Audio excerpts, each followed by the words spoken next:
Assalamualaikum warahmatullahi wabarakatuh. Nama saya Andian Matu Harap. Saya akan menjelaskan materi yang pertama, online shop.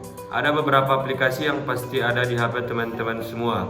Contohnya seperti Shopee, Lazada, Tokopedia, Zalora, dan lain-lain. Di sini saya mau membahas eBay.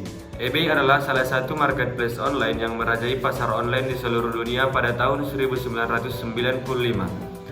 Sebenarnya eBay masih ada sampai sekarang, tetapi popularitas eBay itu kesalip dengan marketplace seperti Shopee, Lazada, Tokopedia, Zalora, dan lain-lainnya. Di dalam marketplace itu kita bisa dapatkan segala barang yang kita perlukan, segala kebutuhan dari ujung kepala sampai ujung kaki. Dan kami yakini teman-teman semua malas untuk pergi ke mall untuk membeli barang tersebut. Dalam hal ini, kalau teman-teman sudah bisa menjual melalui aplikasi atau marketplace yang ada, atau sudah bisa membeli barang-barang yang dibutuhkan atau diinginkan. Ketika kita sudah bisa mendapatkan ataupun sudah menjual barang tersebut, kita sudah menembus perdagangan bebas, lokalisasi, standarisasi, dan lain-lain yang berkaitan dengan komunikasi lintas budaya. Kenapa? Karena produk yang dijual di market sudah menembus yang namanya standarisasi yang dilakukan oleh marketplace. Marketplace memiliki standarisasi yang ketat. Ketika barang mau mereka masukkan ke marketplace mereka tidak mau barang yang mereka jual dapat merusak image, merusak citra, atau malah menjadi bumerang untuk marketplace mereka. Assalamualaikum warahmatullahi wabarakatuh. Saya keterangan saya dari kelompok 3. Di sini saya akan melanjutkan penjelasan dari teman saya, yaitu lokalisasi. Lokalisasi produk yang dijual di marketplace. Kenapa adanya lokasi? Karena tidak semua produk-produk yang dijual di marketplace A, B, dan C berlaku untuk semua negara atau seluruh dunia. Karena bisa jadi produk-produk yang ada di Indonesia, di Amerika, belum tentu dijual di negara lain. Ketika produk bisa keluar, bisa masuk dengan mudah melalui marketplace yang ada di smartphone, teman-teman, artinya pasar tersebut sudah menembus perdagangan bebas. Dalam hal ini ada kaitannya dengan marketing mix, bahwa marketing mix ini ada dalam semua kegiatan bisnis. Karena komunikasi bisnis yang terjadi pada platform online adalah salah satu P yang ada dalam marketing mix-nya place. Komunikasi bisnis lintas budaya. Dalam hal ini, komunikasi bisnis di antara konsumen yang berbeda budaya. Antara konsumen berbeda budaya dengan pemasar, paling tidak salah satu dari aspek dasar budaya. Contohnya, bahasa, agama, norma sosial, nilai-nilai, pendidikan, dan gaya hidup. Mau tidak mau, suka tidak suka berdampak pada kebijakan perdagangan bebas. Dalam hal ini, lokalisasi, standarisasi, strategi keputusan periklanan, efektivitas merek, hubungan bisnis, manajemen bisnis internasional, pemasaran, negosiasi, sampai perilaku konsumen. Ini merupakan tantangan tersendiri buat kita orang-orang Indonesia. Mau tidak mau, kita akan bersaing dengan pasar internasional. Mau tidak mau, kita harus bisa pintar mencari kelebihan atau novelty, pembaruan, dari produk yang akan kita jual. Nah, sekarang kita membahas efektivitas merek. Merek sampai sekarang bisa dibilang buat penggila brand itu masih benar-benar sangat dipikirkan. Tapi karena pasar yang udah luar biasa global, ujung-ujungnya ada sedikit pergeseran, diantaranya misalnya hanya produk tertentulah yang mengeluarkan produk berkualitas. Tapi karena pasarnya bebas, pasar global dan pesaing luar biasa, banyak orang-orang membuat produk sejenis dengan perbaharuan atau dengan inovasi tersendiri. Ujung-ujungnya orang-orang akan bergeser ke produk yang bisa jadi tidak terlalu terkenal. Oleh karena itu, merek terkenal harus bisa tetap mencari novelty, mencari keunggulan-keunggulan yang baru untuk produk mereka. Dalam hal ini, produsen mau tidak mau harus memberikan adventure yang jauh lebih baik ketimbang dari pesaing bisnisnya. Oleh karena itu, penggiat bisnis yang sudah memiliki brand yang keren, ayolah buat novelty yang bagus dan tidak bisa ditiru oleh plagiat bisnis lainnya.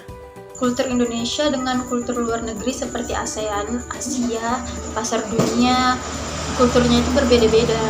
Ada kultur internasional yang boleh saja disepakati bersama.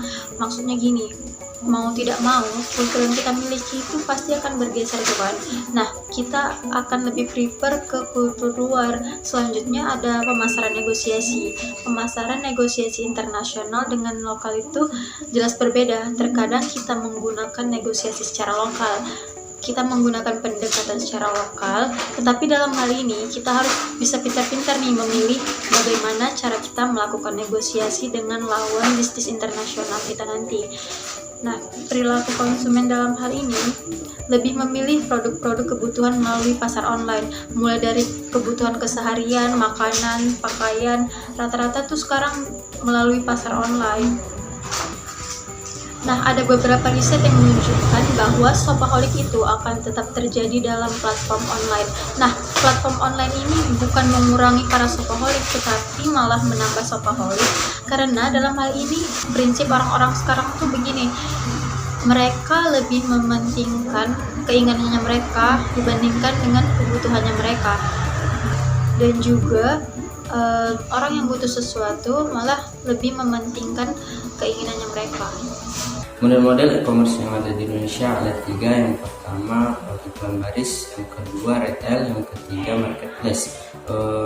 Iklan baris ini merupakan salah satu sistem e-commerce yang paling mudah, dikarenakan kita dapat menemukannya di dalam iklan-iklan di koran kemudian berevolusi dalam bentuk website, yang dimana pada sistem e-commerce iklan baris ini kita tidak dapat langsung menyelesaikan transaksi pada website tersebut, melainkan harus adanya komunikasi antara penjual dan pembeli. Yang kedua yaitu retail. Retail merupakan sistem e-commerce yang dimana kita dapat langsung menyelesaikan transaksi pada website tersebut. Namun kekurangan dari retail ini produk-produk yang terbatas atau hanya berfokus pada 1 atau 2 produk saja.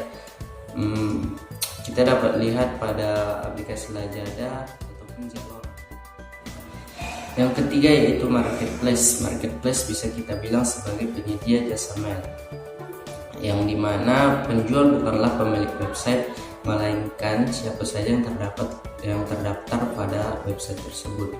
Yang dimana untuk sistem keamanan dalam transaksi ini biasanya kita di sana mengenal namanya sistem escrow atau rekening bersama, yang dimana ada. Kemudian yang selanjutnya yaitu manfaat dari internet terhadap marketing digital.